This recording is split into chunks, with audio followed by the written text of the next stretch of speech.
important to understand what the 5G is doing and what they say it's doing. We're told on the IEEE beamforming document that this technology cooked your eyes like eggs in World War II.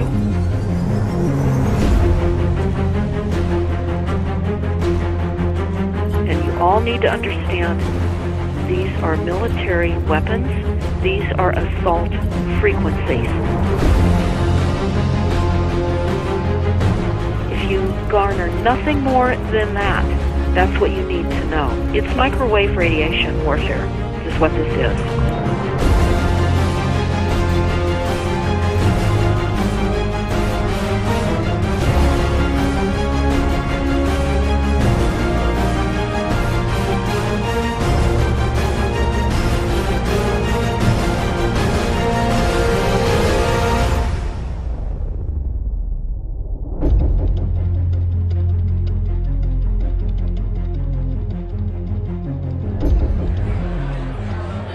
Ladies and gentlemen, please join me in welcoming to the National Press Club Federal Communications Commission Chairman Tom Wheeler. It's an honor to be here at the National Press Club. The first generation wireless, 1G, was voice. The second generation, 2G, allowed both talk and text. The third generation, 3G, the internet, in a limited way. And today's technology, 4G, completed that digital migration. But if anyone tells you that they know the details of what 5G is going to become, run the other way. This video is brought to you by the number 5 and the letter G. And pretty soon, everything else will be too. I have to tell people 5G is a killer. I'm Mark Steele. Anybody who hasn't heard me, I'm a weapons systems head-up display expert, one of the leading experts in the world. I've actually broke cover in relation to this, and the reason I became an expert was because I invented them. What I'm going to say to you today, do not believe a single word I say. Not one. I want you to do your own research. You'll find it's absolutely terrifying. You got your body card? Aye. Oh, good lad. Right, because I'm talking to that. This 5G roll-up is a weapon system. I've got a letter in with central government because I know about weapon systems more than anything other. In Britain, in a place in the north of England called Gateshead, a scientist there called Mark Steele has been very publicly and actively warning people about the effects of LED streetlights, which he says in Gateshead are emitting now 5G. Right, what's the crack? Hey, lads. I'm just having a word with these Gateshead council workers about replacing these transmitters on these lights that are causing harm and assaulting the community. This is an existential threat to the economy, to the environment and humanity. If these transmitters are everywhere, then everyone's at risk, surely.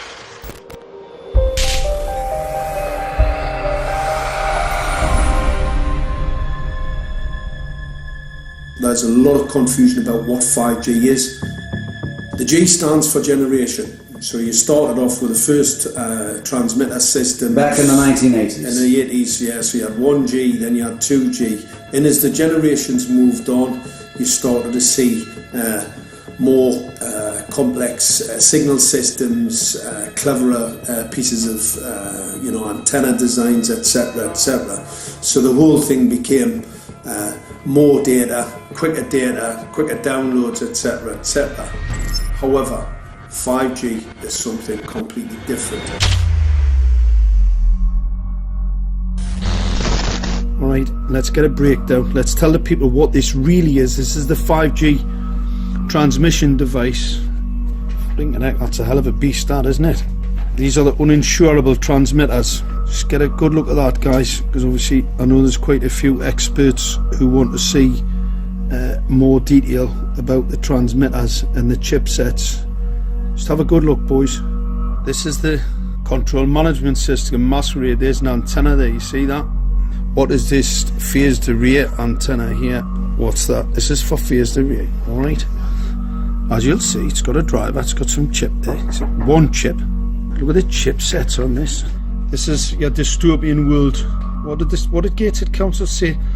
I'll tell you what, I think we better send some of these educated fools back to school, or just send them to prison, whichever's the easiest. I think prison's probably better. Alright, that's 5G, guys. That's 5G hardware. You must consider the whole part played by electricity in nature. Human beings cannot go on developing in the same way in an atmosphere permeated on all sides by electric currents and radiations. It has an influence on the whole development of man. This life of men in the midst of electricity, notably radiant electricity, will presently affect them in such a way that they will no longer be able to understand the news which they receive so rapidly. The effect is to damp down their intelligence. Such effects are already seen today. Even today, you can notice how people understand the things that come to them with far greater difficulty than they did a few decades ago. Rudolf Steiner, 1924. Rudolf Steiner noted that in 1924, since then our atmosphere has become far more permeated with electric waves of widely diverse types. There's no doubt now that electric waves, electromagnetic forces, cause direct biological effects. There's thousands of peer-reviewed papers on this subject. There's no doubt about it. But what are these effects? How are they affecting us? What can we do about it? We're now at a stage where we're putting in what's called 5G, which is a special type of broadcast for high-density information transfers. And it turns out that this is the same frequency bands that are used in crowd dispersal weaponry.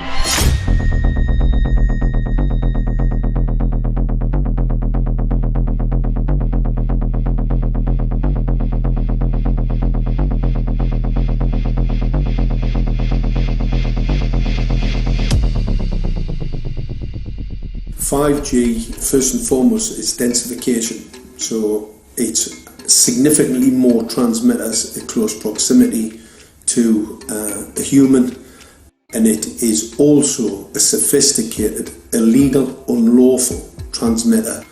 What I mean by that is it is a high gain dielectric lens antenna, and what that allows 5G transmitters to do is to 3D map its environment in your home.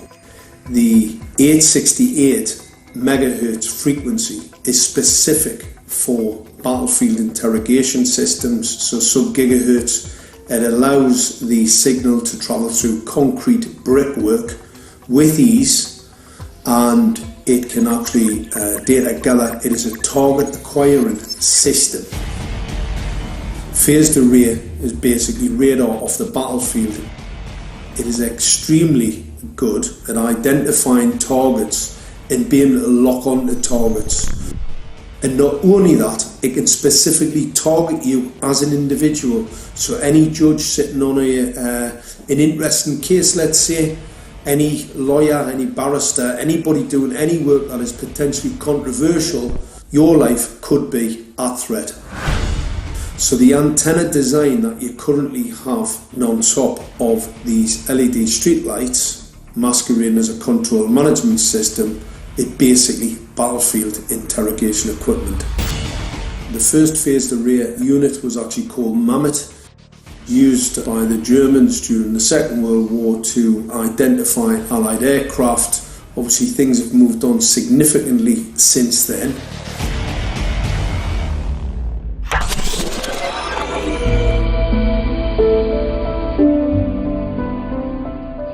Well, I joined the Royal Navy in 1960, and I specialised in microwave warfare. Radar, obviously, which uses microwave, but they don't just teach you radar, they teach you all about microwaves and other uses. So I understood about microwave warfare and how it can damage people, how it can harm people. Microwaves then were used as weapons, as they are today. It is a perfect stealth weapon, and when governments don't like a group of people, For instance, the ladies who protest at Greenham Common in England about the American missile base they camped, they were microwaved. We microwaved Catholics in Northern Ireland to make them sick. It goes on all over the world, and it's a weapon that you don't know you're being targeted, because the dose is very, very low, which is actually more dangerous than a high dose. It's very, very low, and it may take a year or two, but you can cause neurological damage and cancers with low-level microwaves, and you can make all your opponents sick. It's a perfect weapon for a government. Our impulses are being redirected. We are living in an artificially induced state of consciousness that resembles sleep. Their intention to rule rests with the annihilation of consciousness. We have been lulled into a trance. They have made us indifferent to ourselves, to others. We are focused only on our own gain. Please understand, they are safe as long as they are not discovered. Keep us asleep, keep us selfish, keep us sedated. Almost immediately, I had neighbours knocking on the door, talking about children bleeding from the nose. I had images posted on Facebook. And one neighbour in particular came to my door and mentioned the fact that since the LED street lighting had been installed, she was bleeding from the nose every single night.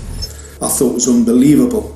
However, I spoke to another neighbour who lived not far from the first lady who mentioned this, and she also confirmed that since the LED street lighting had been installed, she also had started to develop nosebleeds and had never had nosebleeds before in her life.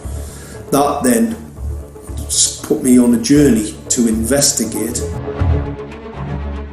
I measured microwave radiation levels from the transmitters on top of the LED streetlights. The basic 868 megahertz, it was significantly higher than the current Council of Europe 1815 resolution, which is a maximum of 600 millivolts. I've measured up to over 3,000 millivolts. 5 to 6 times higher than the guidelines. Significantly higher than the current Council of Europe 1815 resolution, which states that 200 millivolts should be the maximum. The Bioinitiative report states that it should be significantly less than that. So we've got the Council of Europe, that's, you know, the international criminal courts are stating that, you know, the learned judges have said that 200 millivolts, and I'm measuring in bedrooms in Gateshead minimum 600 and up to 4,000. Does this mean that in 2020, 2021, when 5G is destined to roll out globally, that you're going to get those kind of readings everywhere all the time? Everywhere all the time. Worse than that? Worse than that. Yes, 5G will connect the Internet of everything. If something can be connected, it will be connected in a 5G world. Hundreds of billions of microchips connected in products from pill bottles to plant waterers, requiring massive deployment of small cells. We won't wait for the standards. Now, to make this work, the 5G build-out is going to be very infrastructure intensive. We must reject the notion that the 5G future will be the sole provenance of urban areas. The 5G revolution will touch all corners, and that's damn important. The interconnected world of the future will be the result of decisions we must make today.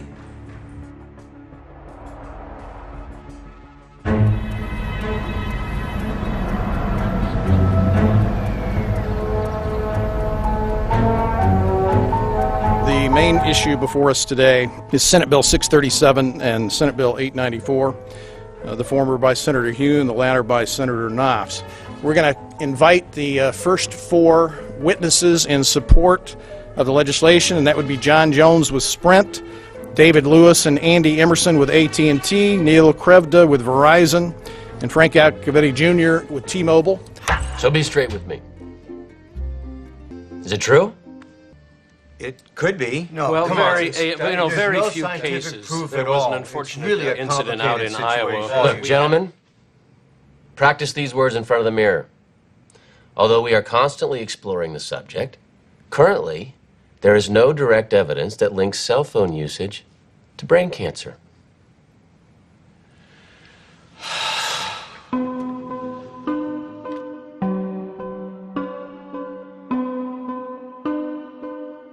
I'm Sharon Goldberg. I'm an internal medicine physician. I've practiced medicine for 21 years, and my background is mostly academic, internal medicine, hospital-based, clinical research, and medical education. I'm a certified Microsoft small business specialist. I've worked on space station designing the cabling system for the airlock module, where I was responsible for EMI/EMC analysis, which is electromagnetic interference, electromagnetic compatibility. I am a professor in the Department of Epidemiology, Biostatistics, and Occupational Health, and I teach there both toxicology and health effects of electromagnetic radiation. My name is Daphne Tachover, and I'm the founder of an organization called We Are the Evidence.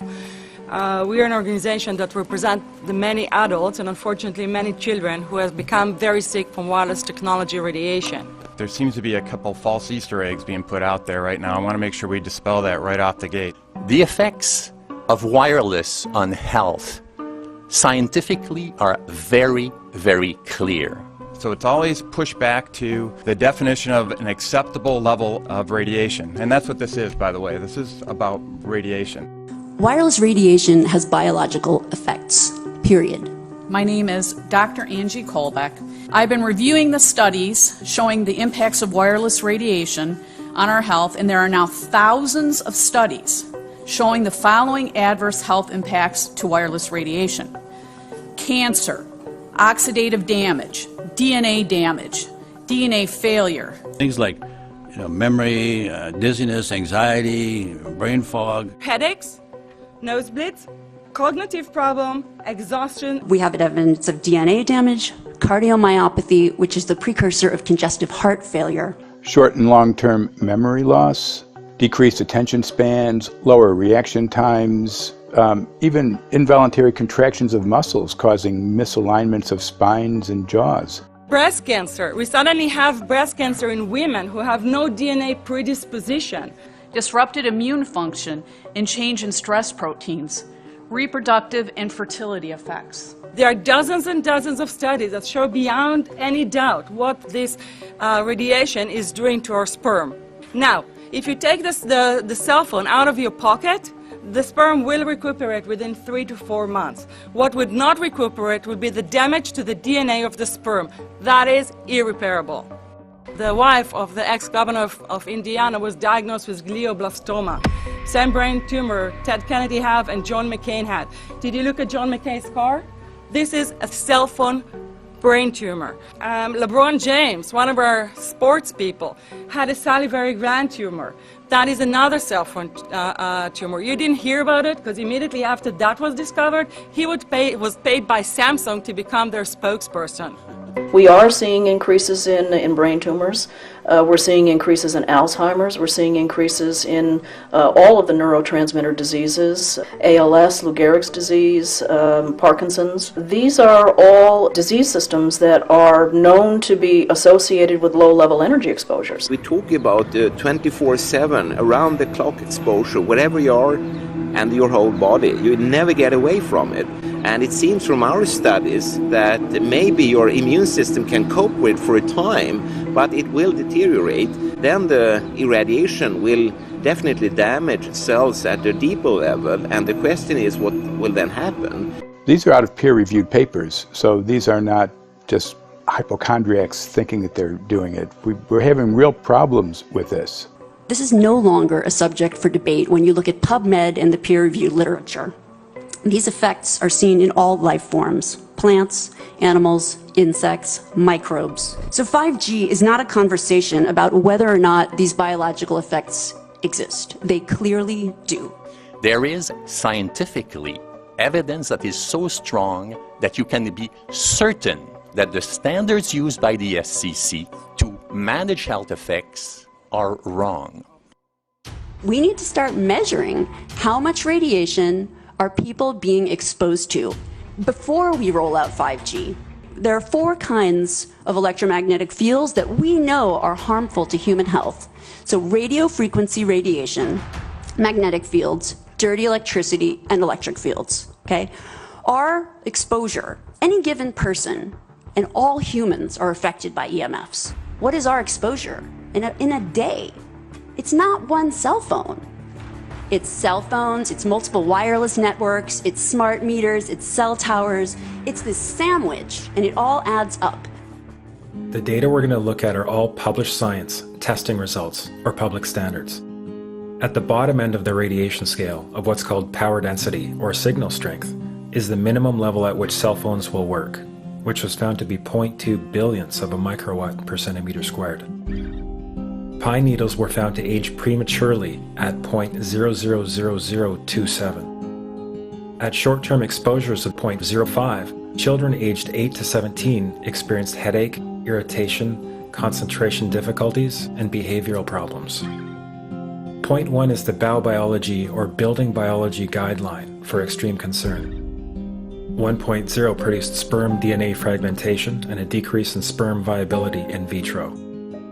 Also at 1.0, the science shows the following bodily effects can occur: headaches, dizziness, fatigue, insomnia, chest pain, difficulty breathing, and indigestion.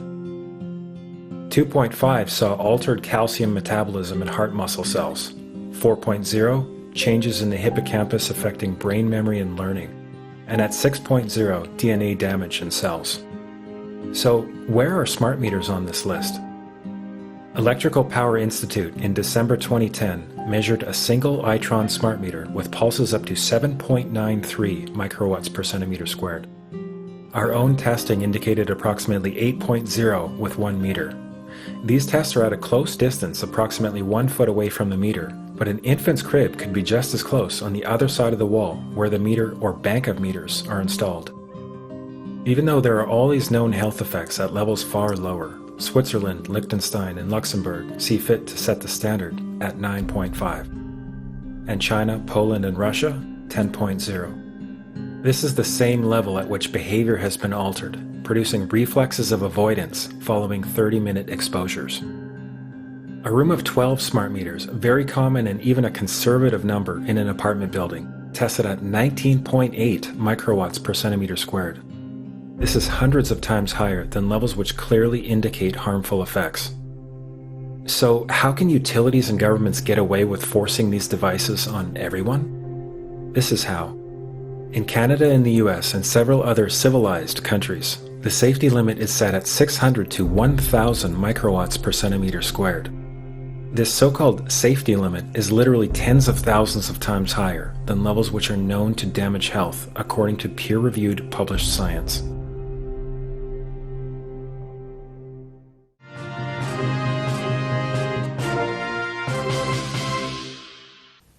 Faster, better, more reliable internet. That's the promise of 5G technology, but there is also the peril. Health hazards associated with radio frequency that is higher also and requires more transmitters and antennas. And the stark, simple fact is the health hazards are unknown and unstudied. And that is a sign of neglect and disregard on the part of the Federal Communications Commission that seems unacceptable. There have been no answers so far. The FCC basically has said everything's fine, but in order to reach a conclusion about the health and safety of this new technology, we need facts. Mr. Chairman, thank you for having this hearing. 5G, as you well know, also uses higher frequency waves that don't travel as far and will rely on a network of hundreds of thousands, potentially millions of small cell sites. And the question then is, are there any health implications, any public safety implications to those additional sites that are likely to be located close to homes, schools, workplaces, and closer to the ground? Correct? Correct, Senator. Yes. So my question for you, particularly Mr. Gillen and Mr. Perry, how much money has the industry committed to supporting additional independent research? I stress independent research. Is that independent research ongoing? Has any been completed? Where can consumers look for it? And we're talking about research on the biological effects of this new technology. Thank you, Senator. I think, thank you for your focus on the issue. Safety is paramount, and as you alluded to, we rely on the expert agencies, we rely on the findings of the FDA and others as to the requirements to keep all of us safe. There are no industry-backed studies, to my knowledge right now. Happy to visit with you as to what opportunities you think there needs to be more studies, and we're always for more science. We also rely on what the scientists tell us. So essentially, the answer to my question, how much money? Zero. I can certainly follow up with you, Senator. To my knowledge, there's no active studies being backed by industry today. Anybody else know of industry commitments to back research, fund it, support it, to ascertain scientifically the health effect? No, I'm not aware of any. So there really is no research ongoing. We're kind of flying blind here, so far as health and safety is concerned. Thank you, Mr. Chairman.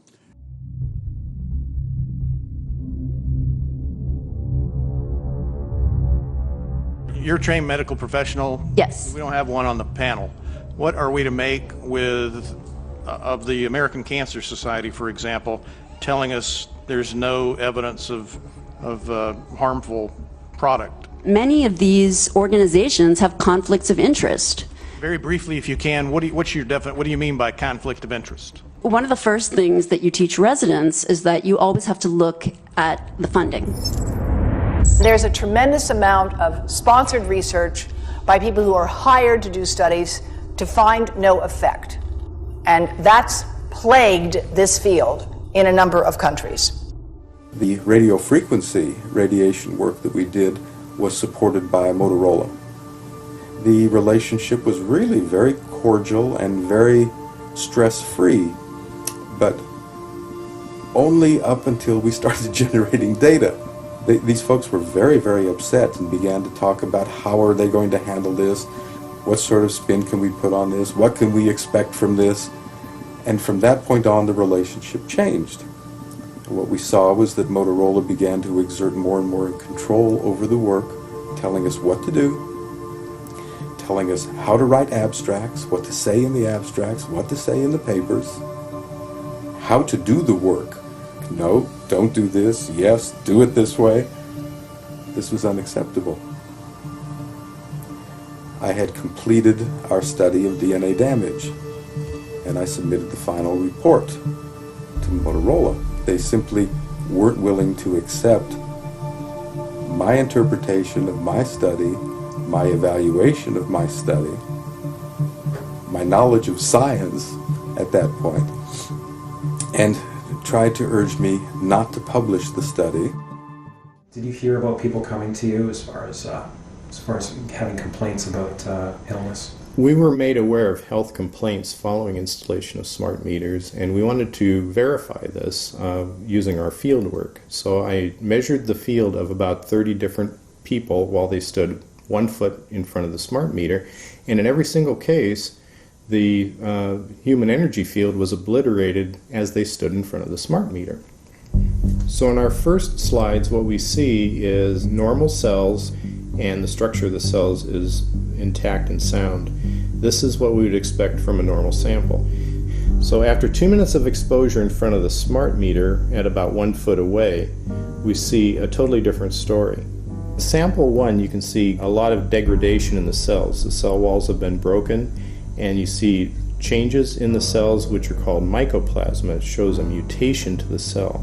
In the second sample, we see a different type of degradation to the cell membranes. You can see a corrugation here. This is called bottle cap formation, and it's known that this occurs due to oxidation or exposure to free radicals. So this third subject, when we did her sample, she had to be pulled away from the meter after 45 seconds because she complained about an increasingly severe headache. And here you see a phenomenon called rouleau, where the red blood cells are stacking up, which makes it very difficult for the blood to deliver oxygen to the tissues as they would be their normal function. Every single one of these is a degradation. Every single one of these shows a trauma to the blood cells, and that came from something, and the only variable was the smart meter. The good news in all this is the patient and the blood can return to normal once they have been removed from the influences of these stressors.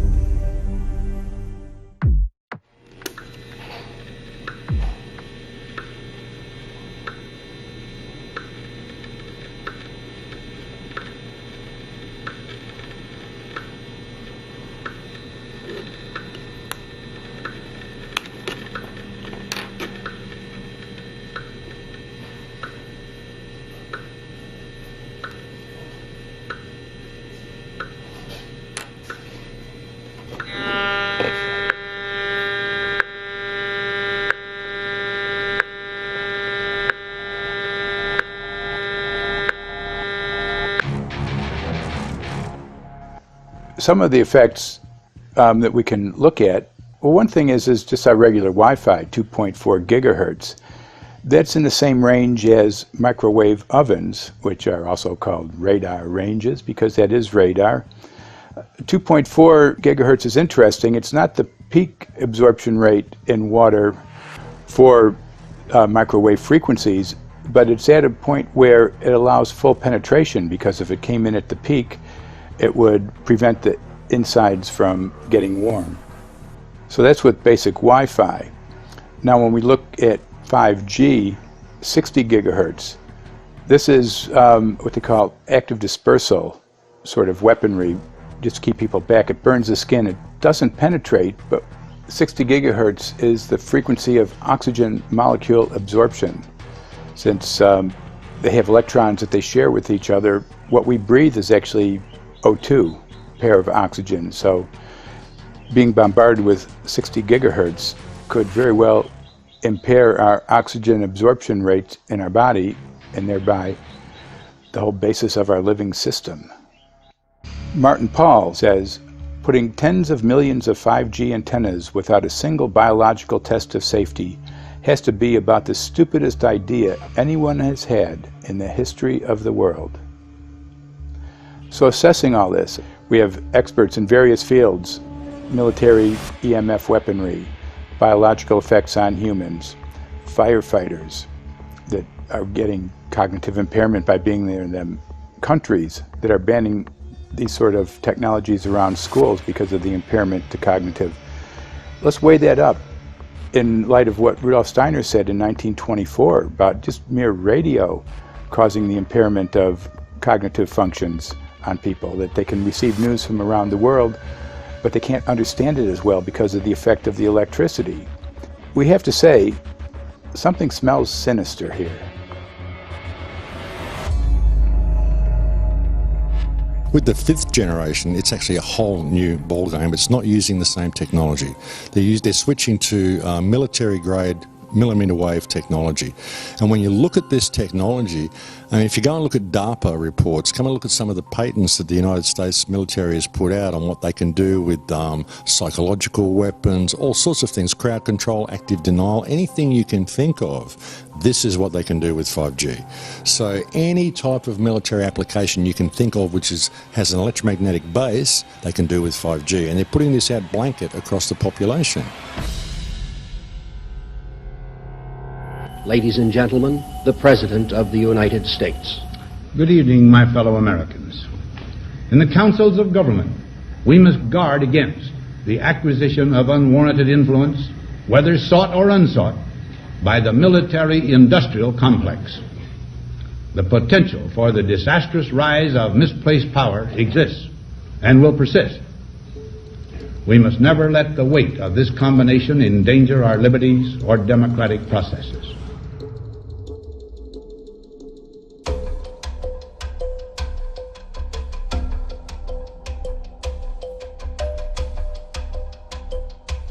The FCC is a capture agency. They probably conducted what I believe to be the biggest fraud on the public ever conducted.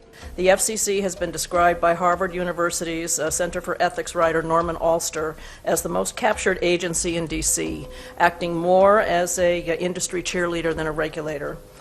This is especially true today with 5G, where there are serious safety concerns and potentially misleading information coming from the FCC. For example, the previous chairman of the FCC is Tom Wheeler. He was the head of the Wireless Lobby Association for 14 years. Now remember, Obama told us there would be no lobbyists in his administration, so he took the biggest lobby and put him as a head of the FCC. And that's damn important.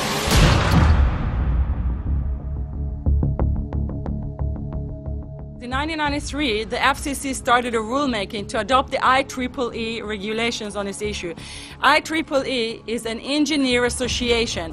Why is it that we adopt regulation of engineers who maybe know how to measure this radiation when it's passing a wall, but not when it's passing a body?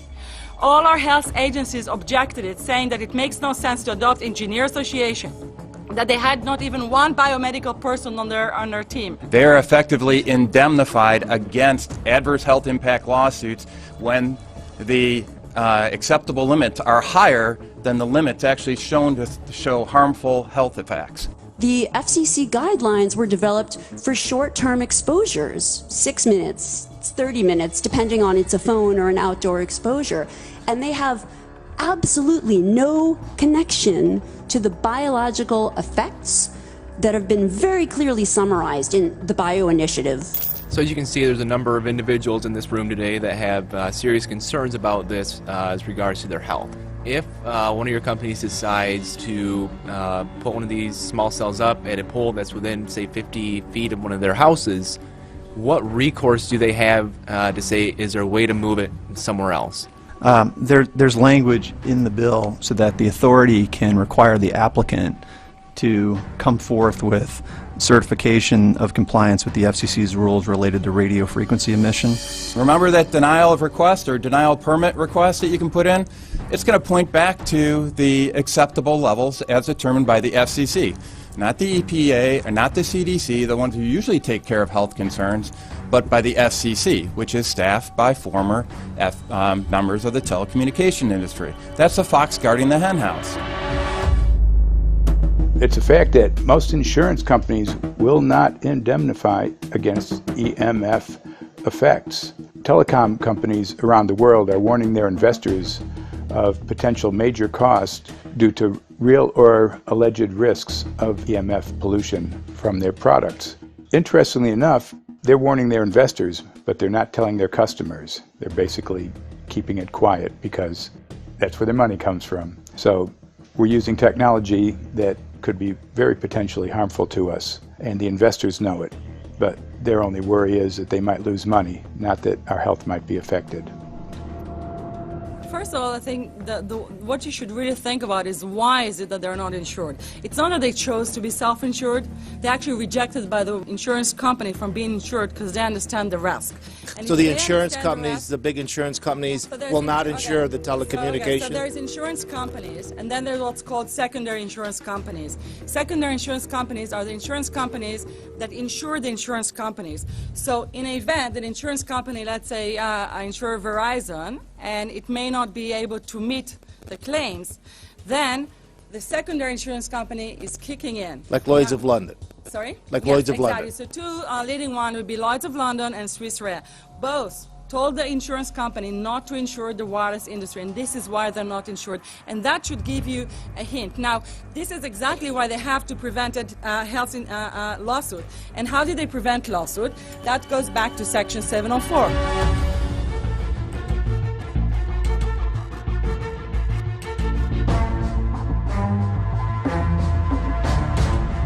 Section 704 was passed in 1996. This is how our rights in regards to health were taken away by the wireless industry.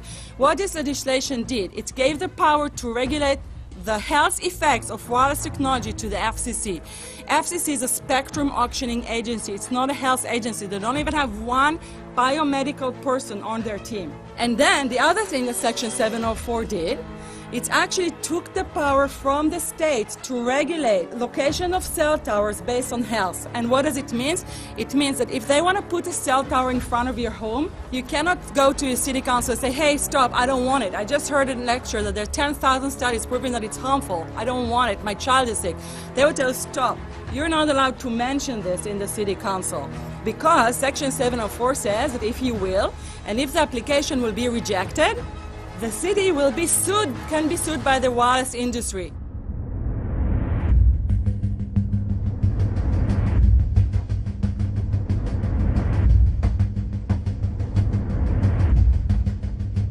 A major U.S. government study on rats finds a link between cell phones and cancer. Very first government study linking the radiation from cell phones to cancer. Two-decade, $30 million federal study out today found there is some evidence of a link between cell phone radiation and brain cancer. Professor, what is the NDP? I've heard that study several times. NDP is what? So it's a $25 million study on rats and mice that was supposed to demonstrate that there were no effects of radiation below thermal. And in fact, it demonstrated exactly the opposite. And it follows on the heels of two major studies on animals that said exactly the same thing. And that study was designed perfectly to make sure that it cannot be challenged, that there will not be any doubt. That's why it took them 14 years. That's how they prevented discussion of health. And why do they want to prevent discussion of health if there's no problem with health? Simply put, FCC is completely unprepared, unable, and possibly unwilling to oversee 5G for safety, even as it barrels toward us. They are falling back on tired definitions and panaceas long since disproven by science. To make matters worse, recent FCC rulings and numerous industry-friendly bills passed at state and federal levels between 2016 and 2018 removed the last vestiges of local and state review over infrastructure siting, just when we need it the most. When those first studies were performed years and years ago, nobody knew about the importance of the microbiome, the role of the microbiome and the immune system, and even less the role of the microbiota inside our brains, that is, the microbes that are normally resident inside our brains, whose influence on brain function is nothing but immense. And you may think, well, who cares about the microbes? The less microbes we have, the better it is. Well, we know by now that this is not absolutely the case, because microbes are truly essential for the development and function of all our organs and systems. Our immune system is based on the microbes we have in our gut. And our brain also has microbes that influence its function. In tests, it's been found things like mold. If you grow mold inside a Faraday cage, it'll grow one way, and then even if the electromagnetic fields are around, take the Faraday cage away and some sort of 600 biotoxins are developed within the mold because of the effects of the EMFs upon it. Electromagnetic fields, even of weak quality, have an effect upon our microbiome, which is really essential to our whole being. This is going to eviscerate microbial DNA inside human beings, which is our effective operating system, number one. So it may not impact human DNA in laboratory experiments right now, and they're saying it doesn't impact human DNA. But given that human DNA is less than 1% of the cellular DNA in the human body, the rest of the cellular DNA is microbial, and we know that this will eviscerate microbial DNA. So we're talking about a takedown of the operating system of human beings. Exactly. I couldn't have put it better myself.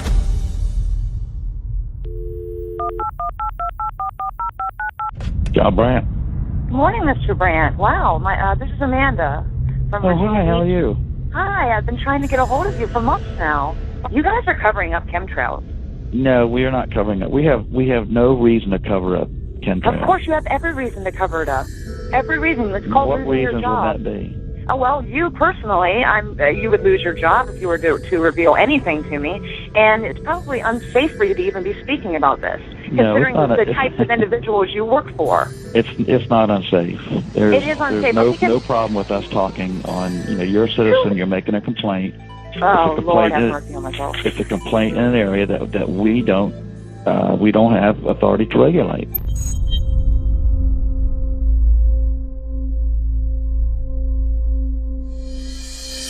So the connection between chemtrails and 5G.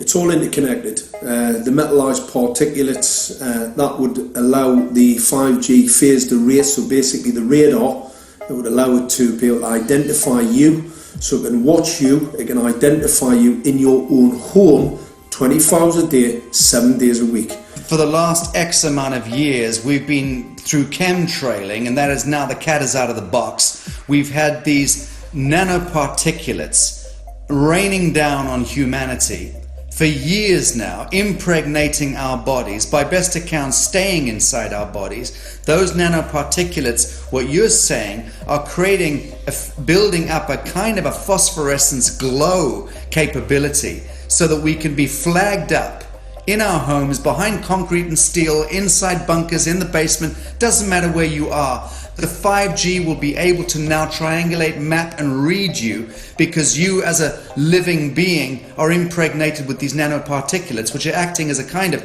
transmission and reception technology. It's exactly, absolutely exactly.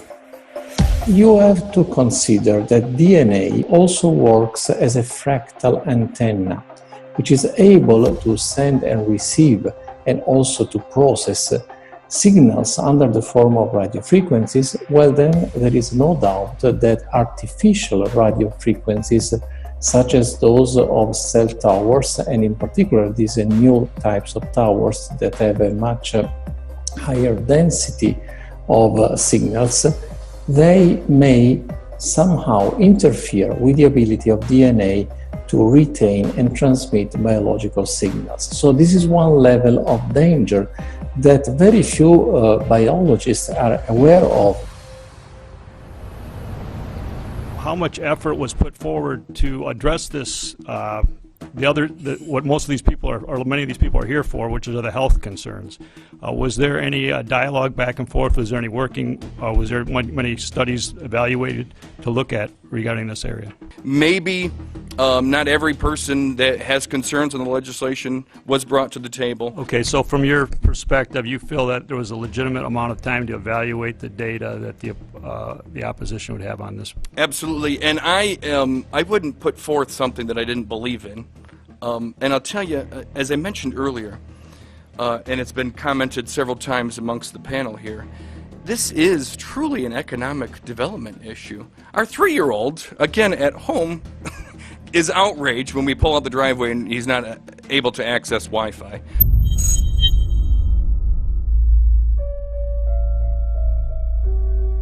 I think anyone who puts Wi-Fi into a school should be locked up for the rest of their life. I really do. I think they're not fit to walk on the surface of this planet because they haven't looked at the research, and whatever incentive they have, it is not worth the genetic problems that parents are going to face with their children when they're born. France has banned Wi-Fi in nursery schools and put warnings out for regular schools because they're finding there's impaired learning capacity in children when they're around Wi-Fi. And they have to put up warning signs where they put Wi-Fi transmitters. When I got sick and I learned that they're putting Wi-Fi in the schools in Israel, I was very sick at the time, but I could not tolerate the thought that children in the schools will become as sick as I have. And after a few months of correspondence, I submitted a Supreme Court case in Israel to ban the use of Wi-Fi in the schools and replace them with wired network. The 4 top diseases that kill our children, our young adults right now, are brain tumors, thyroid cancer, testis cancer, rectal cancer, everywhere we put our cell phones. And a lot of our children are sick and they're being misdiagnosed and mistreated because the wireless industry has put billions and billions of dollars in the past 30 years to mislead the public as to the health effects and keep the public uninformed. We are performing an experiment on children. We are exposing children to microwave radiation for 6 hours during every school day. We have had absolutely no studies looking at the long-term effects of this radiation on young people or even on adults. A considerable amount of research shows that developing brains and bodies of children are much more affected than adults. And there are clear indications of a link between increased electromagnetic fields and autism spectrum disorders. We took 10 autistic children and went back to the sleeping location where the mother was when she was pregnant with that child and compared it with the sleeping location of a mother that gave birth to healthy children. We had 10 mothers in that group, 10 mothers in this group, and in the group of the autistic children we found that the measurements that we got for the microwave exposure was elevated compared to the group of children that were normal. The fetus is affected. The exposure to man-made electromagnetic fields has become the first factor that could be isolated ever in autism that could predict autism.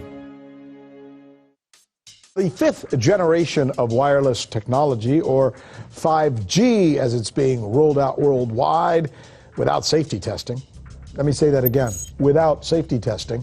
And how we've got scientists and doctors and environmental organizers saying, stop this. Because in terms of the effects of wireless radiation, the science is in. Wireless radiation can lead to cancerous heart tumors, brain tumors, DNA damage. Wireless radiation is linked to infertility, to autism, Alzheimer's, and more. And guess what? All the effects that I just listed, those are some of the effects that are known according to the technology that's being seen today. First of all, you have to know that we know that the other EMFs that we're exposed to are already known to be health risks. And basically that 5G, because of the frequency that's going to be used and because of the extraordinarily high pulsation levels that will be used, is a much bigger threat to our health than the things that we already have, which are very substantial threats to our health. We're not just talking about the intensity. We're talking about the frequency and the very high level of pulsations. There's a huge literature which shows that pulsed EMFs that pulse up and down very rapidly, are in most cases much more biologically active than our non-pulsed EMFs. Every single wireless communication device communicates via pulsations, but the industry completely ignores this issue. The problem with 5G is that they're planning to put out tens of millions of these antennae all over the place without doing one single biological safety test. Are you implying possibly that we, the consumers, are the guinea pigs since they haven't really done tests to see the effects in a smaller setting? I mean, that's not an implication, it's a statement. We are, yes.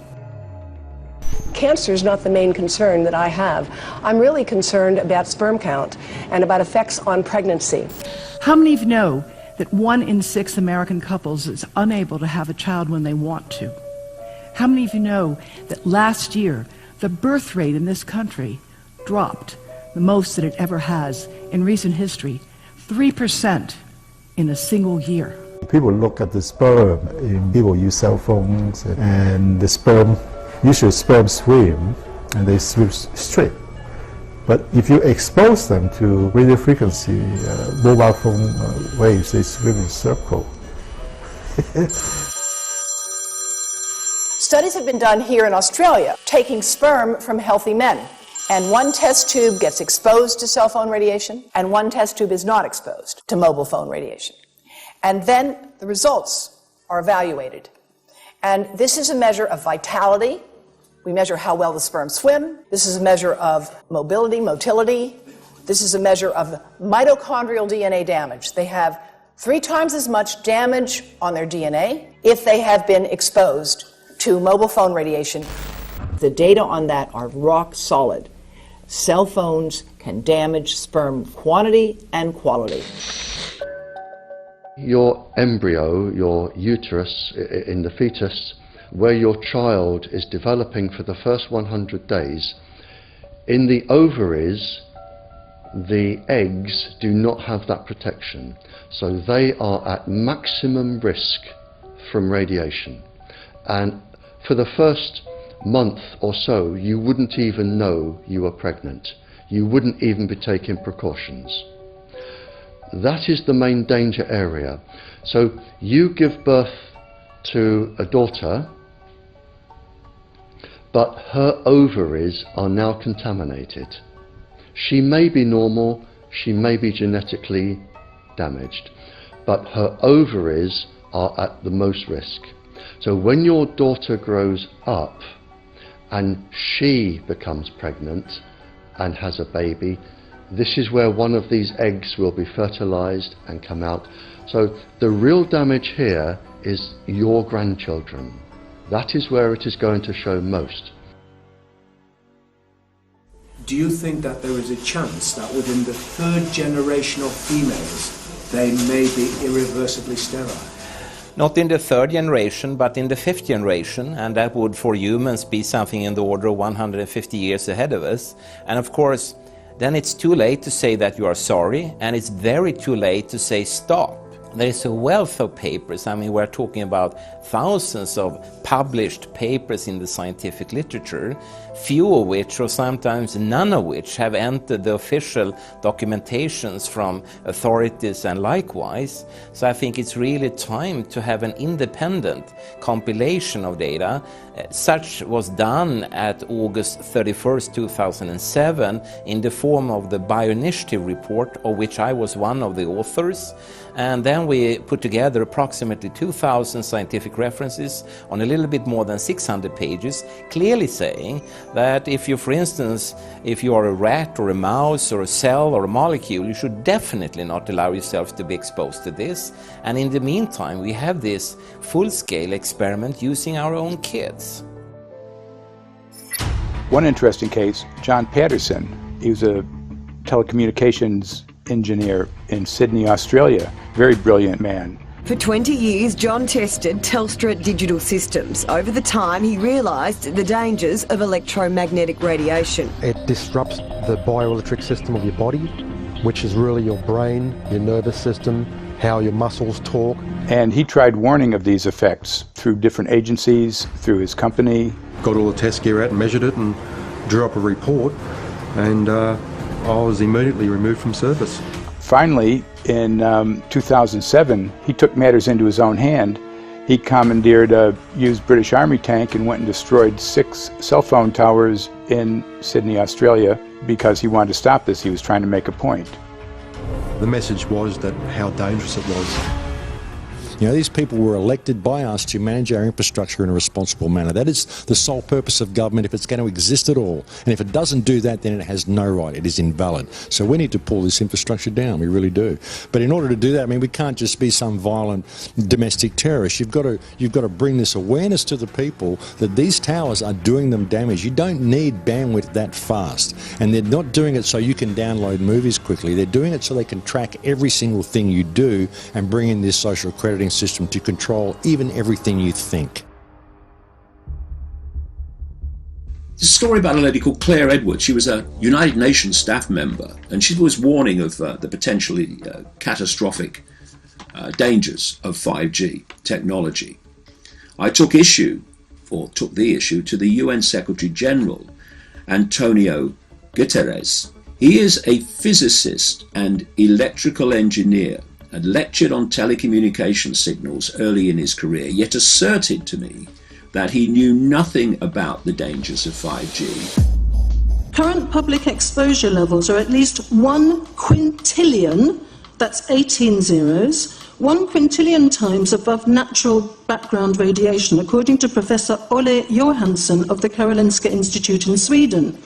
The highly dangerous biological effects of EMFs have been documented by thousands of studies since 1932, indicating that we may be facing a global health catastrophe orders of magnitude worse than those caused by tobacco and cigarettes. 5G is designed to deliver concentrated and focused electromagnetic radiation in excess of 100 times current levels in the same way as do directed energy weapons. There is currently an international appeal signed by 237 EMF scientists from 41 nations urging the UN and particularly the WHO to exert strong leadership in fostering the development of more protective EMF guidelines, encouraging precautionary measures and educating the public about the considerable health risks, particularly the risks to children and fetal development.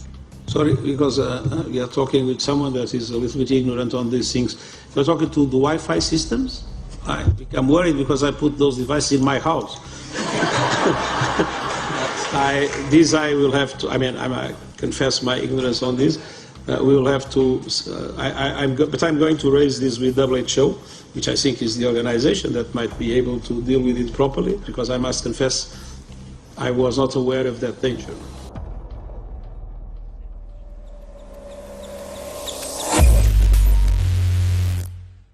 In 1996, when the Telecommunications Act was passed, in it was a provision essentially that kept local officials from addressing health issue concerns when approving or not approving a cell tower. So that's correct. But then something new is happening. We've talked a lot about it on the Solari report, thanks to Jason Bogdan-Smith and his website EMF Warriors. But this is new. This is very, very new. So you're basically, sending out an appeal on something that in one sense hasn't happened yet. This is not just an incremental change. This is a big step up. It's a sea change. An onslaught's not an improper word. It's a bombardment. So instead of a cell tower 1 mile or 2 miles from you and you still have cell phone service, we're going to have antennas every block, and some poor soul is going to have one mounted to a utility pole maybe less than 20 meters from their home.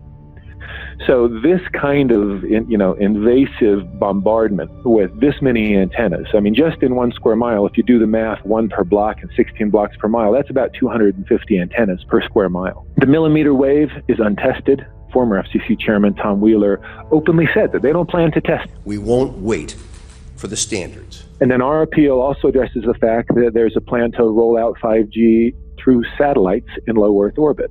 So 20,000 satellites, which will cover every square foot of the planet with a 5G signal. 6, 5, 4, 3, 2, 1. Night after night, politicians and other leaders were telling Americans that Sputnik revealed that we were at great risk. Not just our pride, but our security is at stake. If Russia wins dominance of this completely new area, well, I think the consequences are fairly plain.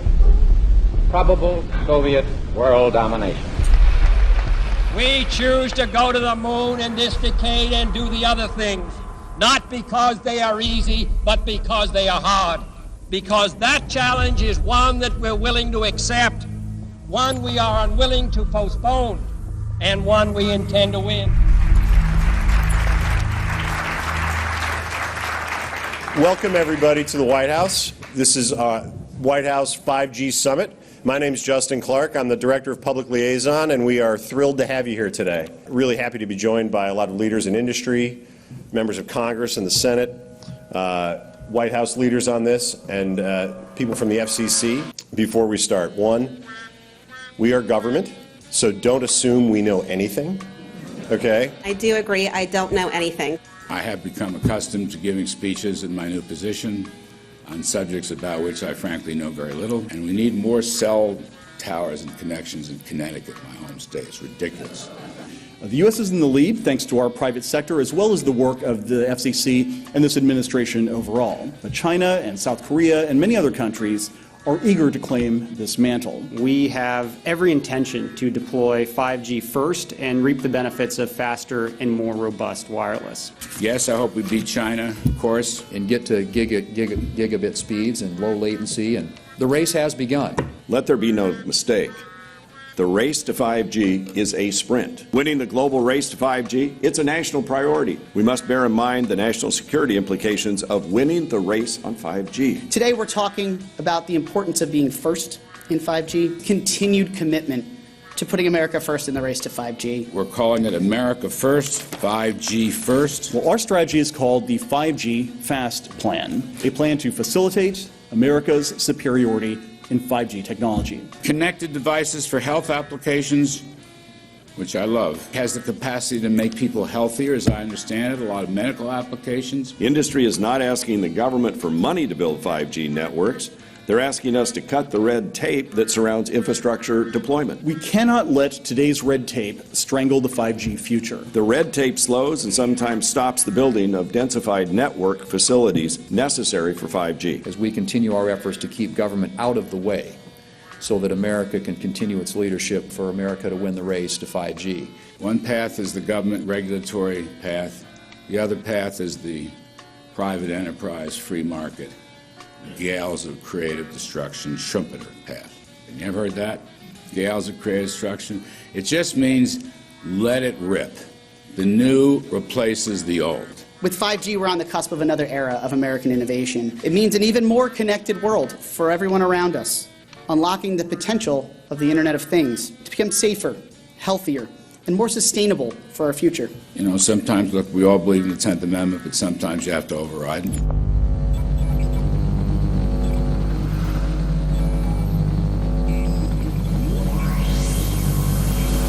By the way, the 1996 bill permits that kind of override. We're not here to be completely heavy-handed, but sometimes you got to do what you got to do. And some of these states or cities that don't want to cooperate want to shake us down. We can't allow obstacles and barriers to stop this movement. That's all.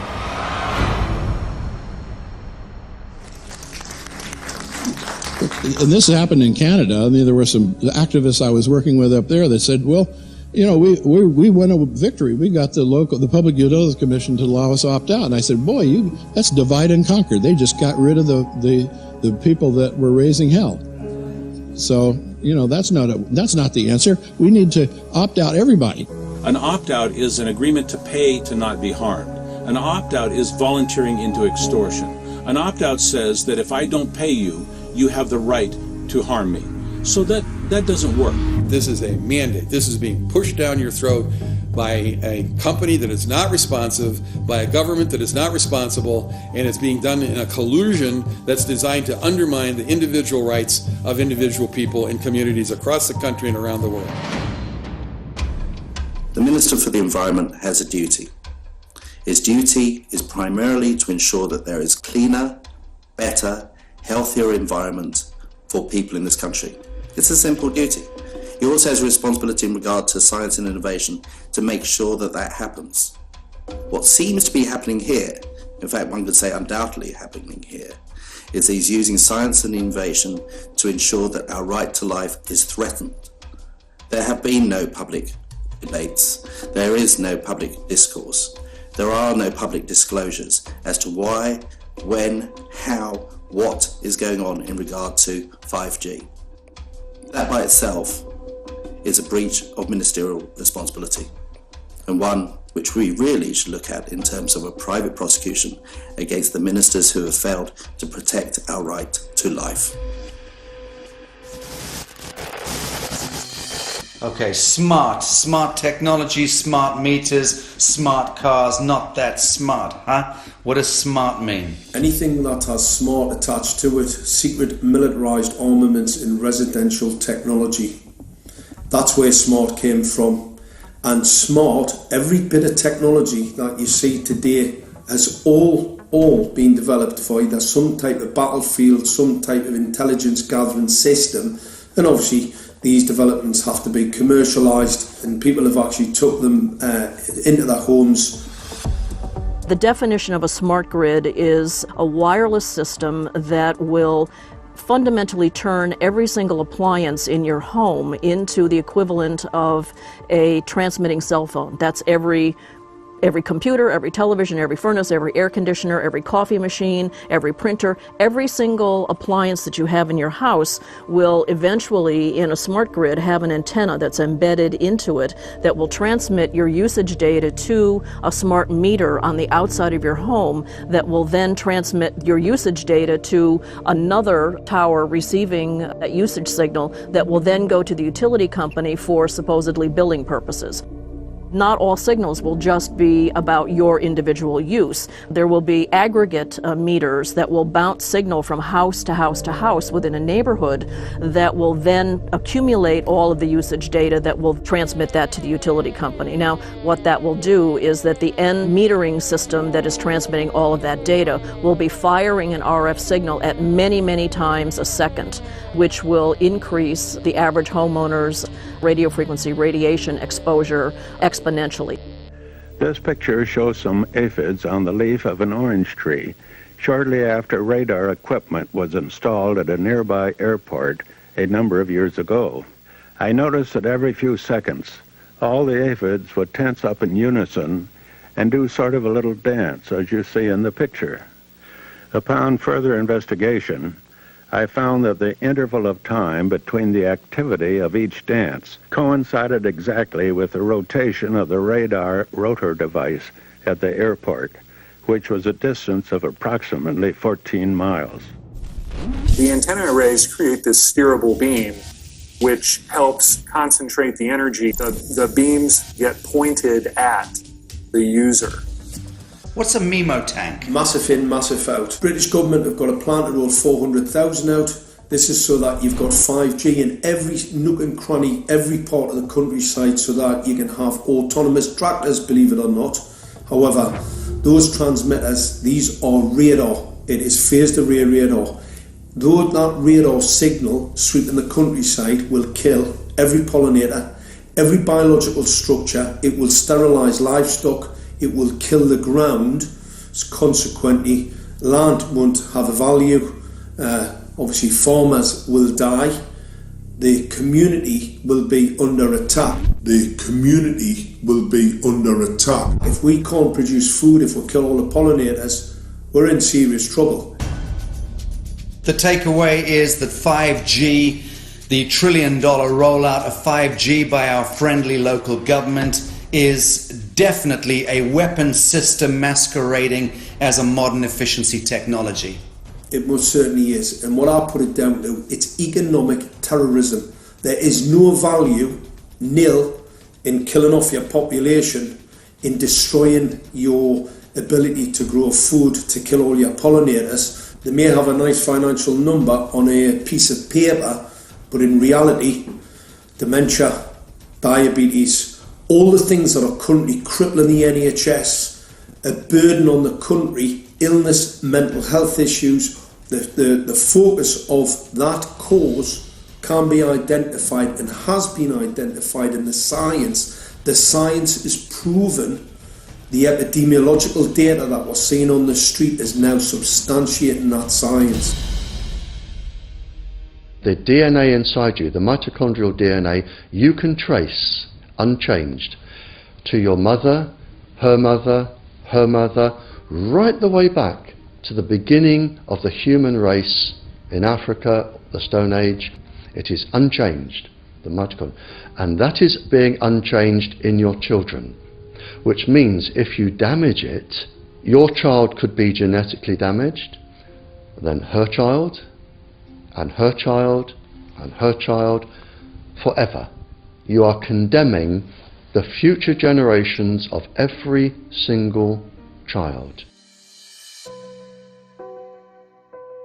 There is, however, a light at the end of the tunnel, or there is some ray of hope. Thanks to the principles of biological quantum entanglement that we have learned how to exploit in the field of biology and medicine, now we can transfer the information from the microbial DNA to the human DNA.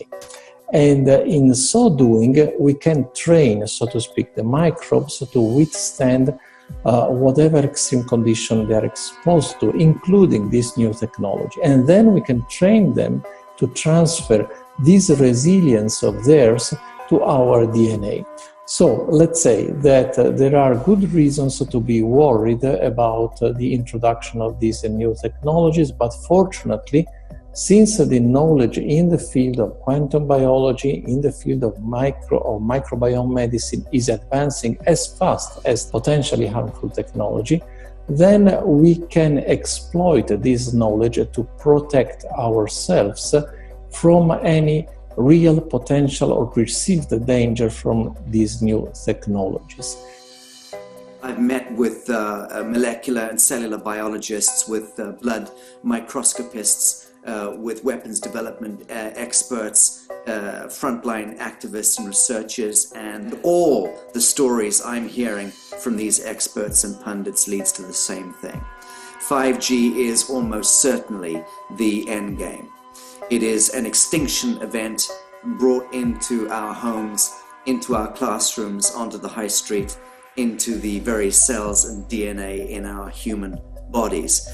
It is such a perilous threat that it is almost impossible to imagine, let alone describe. When the 5G signature goes live, it will tap into a multitude of satellites which are in geosat orbit around the surface of the Earth. Millions of surface antennas will pick up that signaling and will then scatter the signaling into hundreds and hundreds of millions of different micro antenna systems set up on street lamps and even in your home, which you're not aware of incidentally. The LED light bulbs in your home invariably contain the micro or nanotech lens flare capacitors which will receive the 5G signaling, and it will proliferate the 5G signaling everywhere by exploding the signal into billions of photons which will target everything all at the same time. This is stealth technology. This is invisible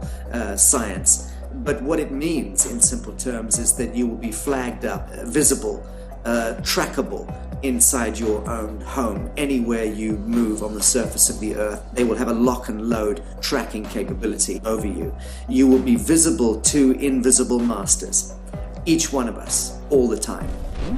Today, our governments and the corporate sector have managed somehow to infiltrate the mainframe of our civilization and are pushing through a $20 trillion infrastructural rollout without any, and I mean without any, health science running behind it. There have been no tests. Your government and your health authorities are either in collusion on this matter of genocide and ecocide, or they're just damned stupid, and I would suggest it is the latter. Shame on the technologists and the electricians who are furthering this technology in our homes, in our offices, in our streets. Shame on the legislators and the parliamentarians and the troglodytes and bureaucrats that proliferate our society today. Shame on that echelon for putting their signatures to contracts which allow the fast tracking of this technology into our homes and onto our high streets. Shame on the parliamentarians and international leadership whose wet ink signatures and seals of office are sanctioning and permissioning the rollout of something which is arguably the greatest threat to humankind. Shame on each one of us who now fail to get up out of our homes, walk out of our front doors, and challenge every so-called authority who dares to violate our bodies, our homes, and our future generations.